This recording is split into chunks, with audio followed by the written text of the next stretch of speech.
మీ business ఏదైనా మీ ఊర్లో promotion చేయాలంటే అది సుమన్ టీవీతోనే సాధ్యం. ఇప్పుడే సంప్రదించండి. తెలంగాణలోని భద్రాచలం వద్ద గోదావరి ఉగ్రరూపం దాల్చింది. క్రమక్రమంగా నీటి మట్టం పెరుగుతోంది. ప్రస్తుతం గోదావరి నీటి మట్టం 50.5 అడుగుల వద్ద ప్రవహిస్తోంది.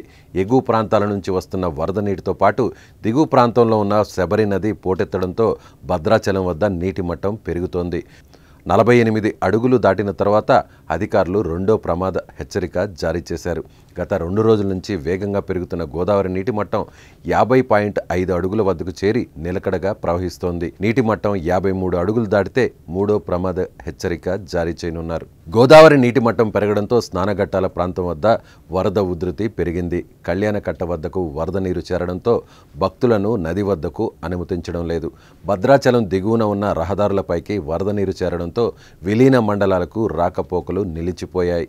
గోదావరి ప్రమాదకరంగా మారడంతో అధికారులు అప్రమత్తమయ్యారు.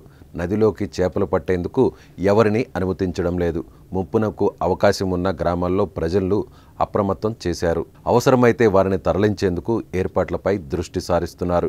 2022లో గోదావరికి వచ్చిన భారీ వరదల వల్ల కరకట్ట దెబ్బతింది. ఇప్పుడు ఆ పరిస్థితి రాకుండా చర్యలు తీసుకుంటున్నారు. ప్రభుత్వ రికార్డుల ప్రకారం 1986లో భద్రాద్రి వద్ద అత్యధిక వరద నమోదైంది. నదిలో నీటి మట్టం 75.60 అడుగులు చేరింది. ఆ సమయంలో 27 లక్షల క్యూసెక్కుల నీరు ప్రవహించింది. 2022 వరదల్లో ప్రవాహం 71.30 అడుగులుగా నమోదైంది. 21.78 లక్షల క్యూసెక్కుల నీరు దిగువకు విడిచిపెట్టారు.